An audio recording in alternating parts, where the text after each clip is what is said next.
And we're back with another episode of Equality Sucks. And I know a lot of you have been asking how long until I'm going to take another shit on CNN. And you didn't have to wait that long because I'm about to take a shit on CNN. So, in the famous words of Ronald Reagan, there you go again. What did they do? They threw a shit fit over a meme. Was it a meme? Does it count as a meme? Is it a GIF? Is it pronounced GIF? Is it GIF? GIF? What is it? I don't know. But CNN freaked out, and whether it's blackmail or not, they inspired the CNN blackmail hashtag. Ooh. And what happened after that? It went crazy on Twitter, and then Twitter started, sort of pretending like it's not happening because we know Twitter has their agenda. So, just to sort of, do another basic rundown of what happened, there was a meme, a sort of video made, a small snippet of Donald Trump doing a wrestling move. I believe it's a body slam or something. I don't want to be held to that. And CNN, the letters were superimposed over the face of the person he was doing the wrestling move on. Basically showing that, he going over on them because, CNN has been caught with a few blunders recently, whether people want to admit it or not, or some people want to admit it or not. So, Donald Trump was gloating, and in a free country, everyone's allowed to gloat equally, and he was taking advantage of that constitutional right. And what happened was people saw this as a threat on the media. People saw this as a threat on the First Amendment, and CNN felt as though they were physically and violently assaulted from a meme. They felt they were physically and violently assaulted by a meme. That the First Amendment was at risk because of a meme. Let me explain something about the First Amendment. The freedom of the press gives the press the freedom to cover the stories they want. What that also means is let me explain. The reason why they can do that is because they work independently of the government. So the government can't take that right away from them. Now, what that also means is that the government has the freedom to criticize the press. Get it? It's a two-way street. If the press is independent of the government, that means they're two separate entities. They can talk shit on each other all day, and they have for centuries. Now, you want to look at a country like Russia. How often does Putin, talk smack on the press that he happens to control? What about North Korea? Did Chairman Mao talk too much shit on their version of Pravda? No, not too much because he didn't have to, because he owned it. In America, the president doesn't control the media, so very often he's gonna disagree with them. Well, I mean, if he's not a liberal president, because according to a Reuters study, all but Fox News of the mainstream media is left. And not left of center, but significantly left. So we have a very, very skewed media landscape in America. And the president, who ran on a campaign platform of fuck the skewed media, which is a very big reason why he won, because everyone in this country thought, well, if CNN is saying something, if MSNBC is saying something, that means everyone must be saying it, because LA is one ear, New York is the other ear, and they think everything that's in between is the brain. Except what they don't realize is just because they're hearing something doesn't mean what the rest of the nation is thinking. What the nation was thinking was fuck New York, fuck LA. We have our own sort of beliefs. We have our own sort of vision for this nation. And no, it's not a genocidal, megalomaniacal vision for this nation. It's not Hitler. This country isn't filled with neo-Nazis. It's just people with values that someone from, the liberal New York or liberal LA might not understand. And I said that being from New York, and I see liberal New York on a daily basis. I grew up here. I grew up around it. And from my perspective, it's disgusting. Because there's sort of this acceptance that whatever the beliefs are here, everyone here has to believe it, and that's the way it is. So pink hair is great, purple hair is great, but if you want to have your regular old ass hairstyle, well then, you're missing something. Sure, we'll let it slide, but there's something just, you're not expressing yourself the way you could be. So it's not that you're doing something wrong, but if I would get piercings throughout my entire eyebrows, and a tattoo on my forehead in a language I don't understand, then I'd be brave, because that's what brave means today. And yes, enough time has passed that September 11th has become a barbecue. So back to CNN, and that's why this episode is named hashtag CNN Blackmail, because what happened was CNN identified the source of this meme, and there was discrepancy there also, because I was reading, but again, don't hold me to this. Always do your own research, especially when listening to a podcast like this. So I was reading that someone edited one aspect of the video, meaning the effect of having CNN superimposed on a body, and someone edited the sound. But again, don't hold me to that. I'm sort of having to run and gun over here and doing this episode before having the full opportunity to investigate that aspect of it, but shouldn't have too many problems because it's not contributing too much to the point I'm trying to make here. So moving on, what happened was CNN found out someone they can pin this on. They found the source of the meme, and basically what happened was they harassed the person. I'm not going to say they blackmailed them, but I will say they harassed the person.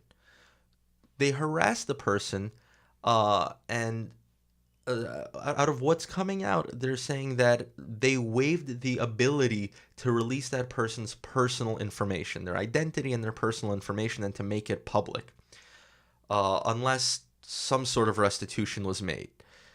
And restitution being apologies or whatever. Basically, they tried to come out like the good guys saying, oh, they didn't release this person's information because they apologized. So if they wouldn't have apologized, they would have released that person's private information for making a meme and exercising their First Amendment right?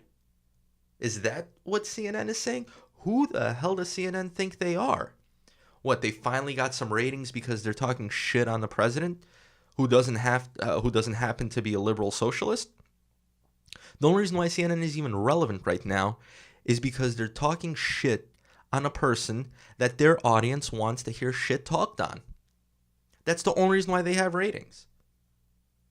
And yeah, Fox News' ratings are going down. Sure, because people who voted for the president, their guy won. So they're happier. They're not as angry. You're not seeing a little connection here? People get angry and they want to watch something that's going to rile them up even more because they want to hear their own little voice in the back of their head to confirm that they're not batshit crazy. So CNN is taking advantage of that and making, I don't know if it's a shit ton of money, but they're definitely making some money off of it, off of the fact that liberals are crying themselves to sleep every night because they're living with the impression that America is ruled by Hitler now.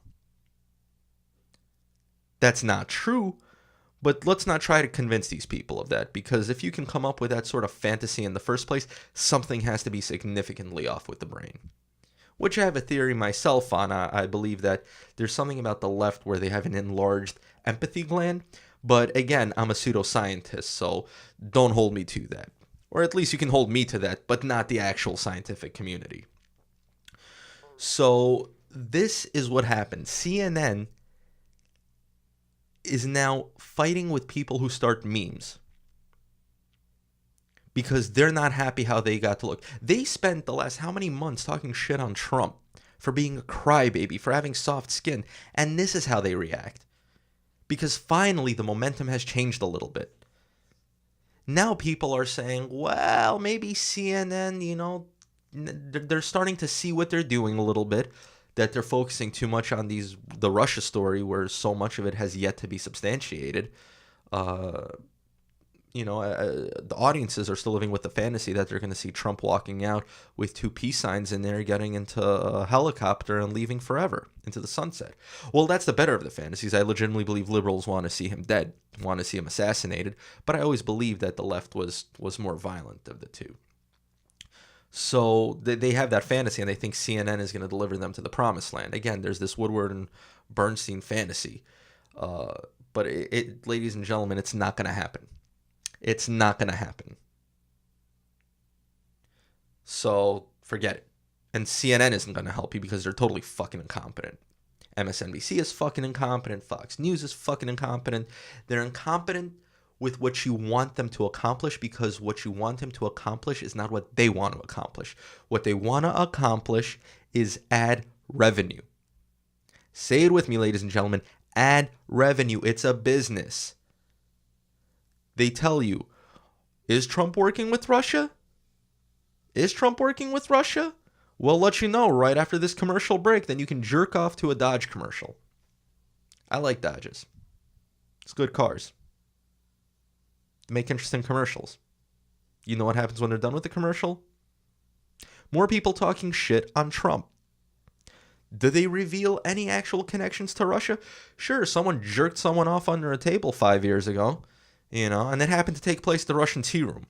So I smell a conspiracy. But ultimately that conspiracy is just a red herring, so you don't find out the earth is flat. Right?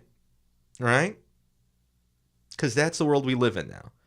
Personally, I'm going to blame the internet, because too many ideas are spreading around way too easily, and they're being formulated in too entertaining of a way.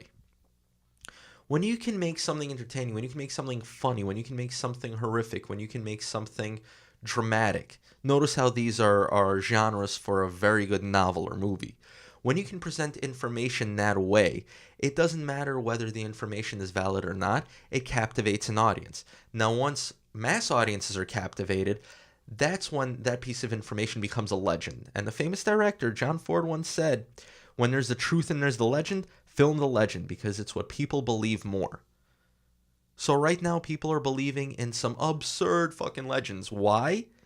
Because the internet created the ultimate fucking soapbox. And CNN is trying to keep up in the age of the internet, and they're just fucking incompetent. And they're incompetent because if their only job is to sell ad revenue, well, then they weren't too subtle about it. And they got caught.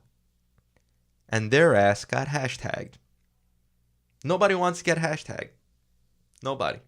It's not a beautiful thing. It's a shameful thing. You get hashtagged, next thing you know, you're on a t-shirt. Nobody wants that. You want to be more than a t-shirt. You want to be more than the retarded legend of CNN.